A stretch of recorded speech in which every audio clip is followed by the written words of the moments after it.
from the stereotypical nosy neighbor from those 60s sitcoms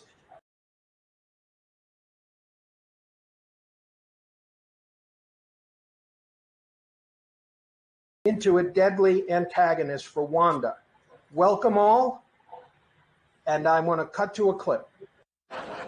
Wanda, is there something special about today? Well, I know the apron is a bit much, dear, but I am doing my best to blend in. No, there on the calendar, someone's drawn a little heart right above today's date.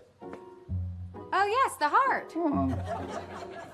Well, don't tell me you have forgotten, Viz. Forgotten? Oh, Wanda, I'm incapable of forgetfulness. I remember everything. That's not an exaggeration. In fact, I'm incapable of exaggeration.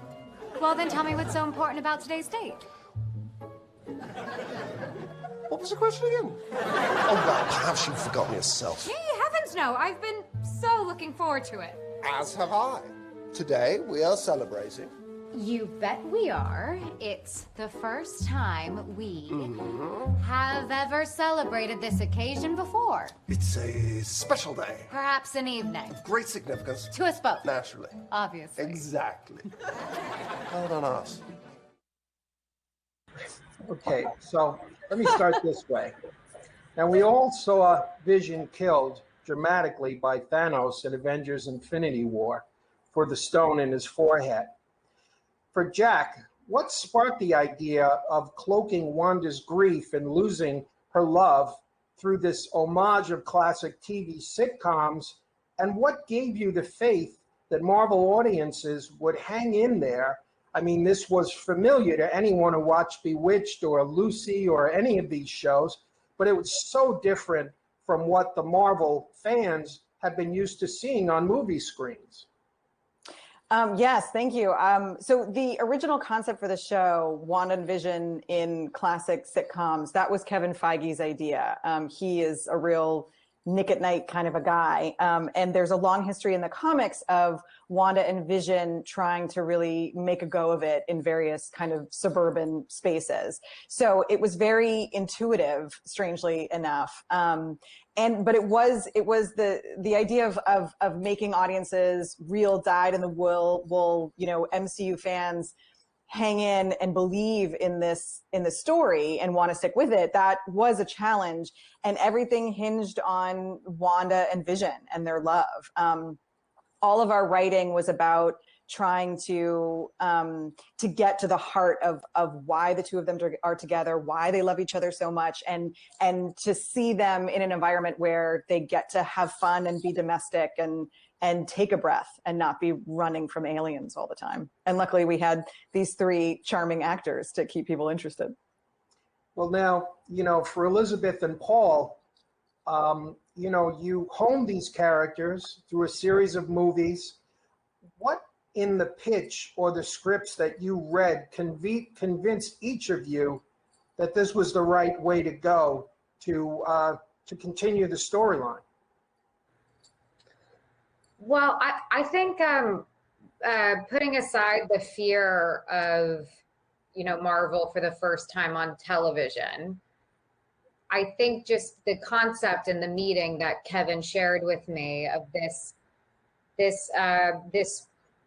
secret that we haven't shown yet of Wanda using these American sitcoms as a source of comfort throughout her life, and that being the launching off point into this kind of twisted Twilight Zone way of telling a story about her trauma and her life experience.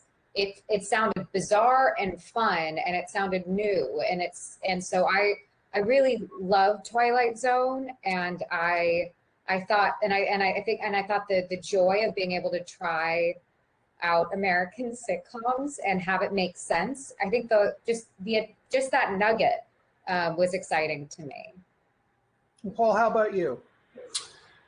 Well, I was primed. I thought I was getting fired, so I was primed to, when I found out I wasn't getting fired, I was primed to love any idea that Kevin was pitching. But it seemed like a fantastic idea, but then really what happened was when I went in see Jack, and she pitched it to me, and I thought she had taken this sort of nugget of an idea and made it so intricate and beautiful. The idea that there is this woman who's had faced this insoluble problem, which is death and grief, and so but she happens to be a witch. So she creates this new world in which there are seemingly insoluble problems that are eminently soluble if you team up with your loved one.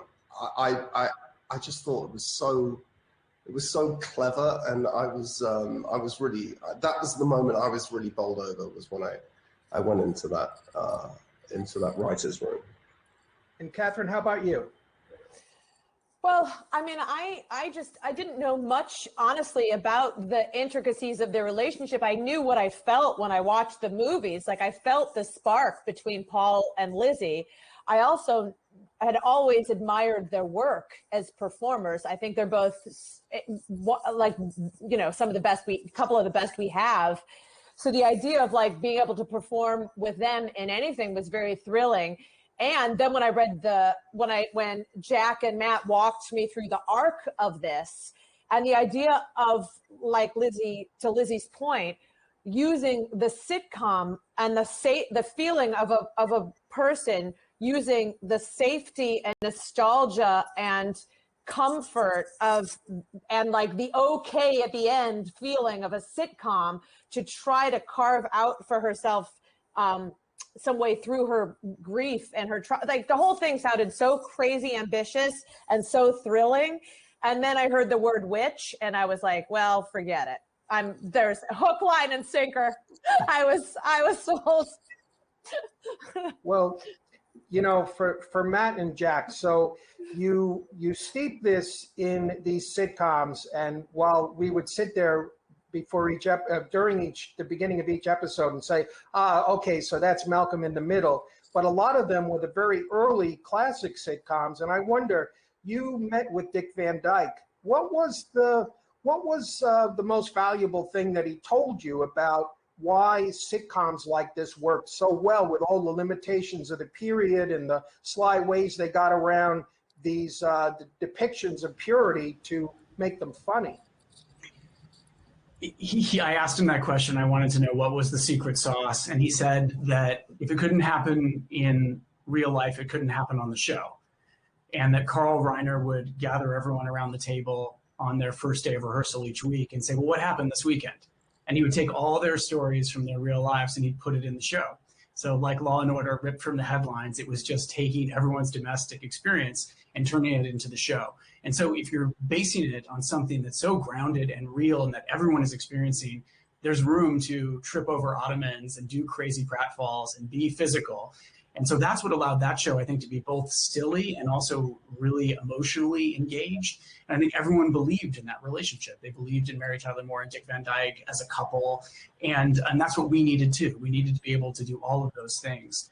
And what I also learned from him is that when they did the Dick Van Dyke show, they did it in front of a live studio audience, of course, but they didn't go back and shoot a scene again and again and again the way we do modern sitcoms, where you have an MC who's keeping the audience excited and engaged. Back then, they did it like a play. They rehearsed it, they got ready, and curtain up, they did the show all the way through. The laughter you hear is the laughter from that audience, and then they were done.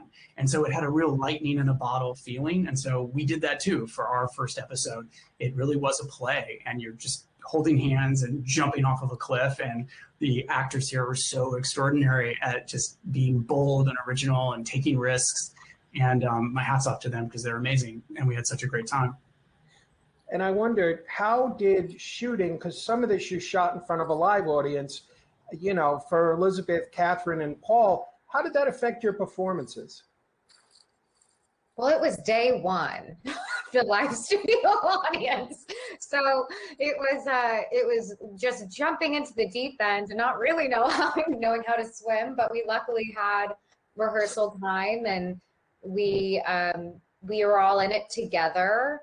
And after that, once we brought in the fourth wall, I feel like we all had a new sense of like an ensemble troupe of actors about us. And someone was asking me about how did you always feel like you were in this thing, like the right world at the right time when it came to shifting all the decades. And it was because we were like staring at each other, right? And we were in it together, and we were both or all of us being like really physically funny or be more cynical, but we were all with each other throughout this. So that was always like the strap hang throughout the show. And I think the first episode in front of the audience was a big trust fall for us as a group. And I think it set off a really fun tone. And I thought Matt was crazy when he suggested it. But I think it worked out.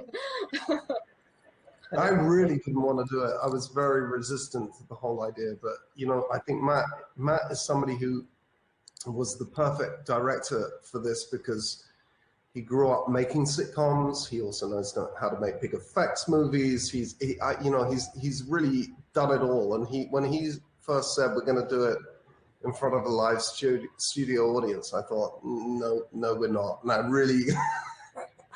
really tried to dig my heels in. But he was right, because I think it gave you a sort of a projected quality that feels very similar to that era, which I don't think I was clever enough to have achieved without being such a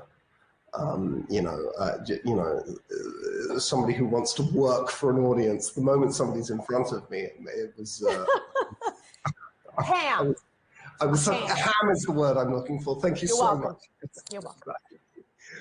Well, now, you know, we're going to show a second clip, and this one, Elizabeth and Catherine take center stage. So let's watch that. Hi, Agnes. Come on in. I'd get up, but I just don't want to. I think I got there in the nick of time, because she was one split end away from cutting her own bangs. Hey, boys, why don't we give your mom some me time? Agnes, are you sure? Oh, abso-positively. Come on, let's go, guys. We have to, Mom. Mm-hmm. Someone needs to be here to take care of you. Boys, I'll be fine. Just go with Agnes. I promise I won't bite. I actually did bite a kid once.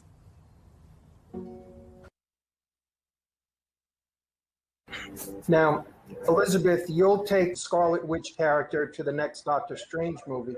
Paul, it feels like you're running Marvel movies, which goes back to Jarvis and Iron Man, seems to be at an end.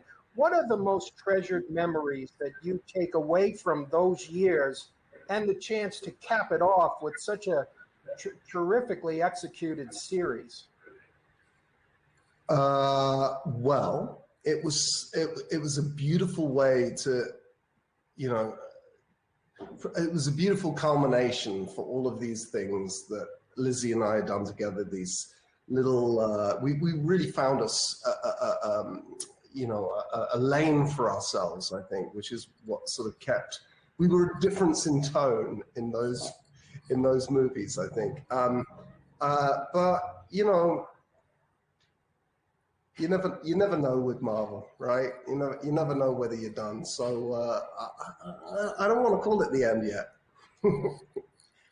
But this was definitely the most creative. It was one of the most creative experiences of my life, I think, making this show, and certainly the most joyful and free. I didn't feel any pressure. And I don't think Lizzie did either, probably mostly because we thought we were going to come out second and we were always going to be the kooky, you know, cousin that was kind of like a niche show. But to see it embraced so thoroughly was really wonderful, you know, for me. You know, I could ask you guys questions about this fantastic series for an hour, but we've run short of time, so I want to thank you all and congratulate you. This was really so exceptional and surprising every single episode. And so congratulations and thanks for making time for us here. Of course. Thank you for having us. Thank you so much. Disney Television Studios wraps up another exciting day of Contenders action with a doozy of a double panel for This Is Us, including an exclusive musical performance. Here's your host, Antonia. Hi, I'm Antonia Blythe, Deputy Editor of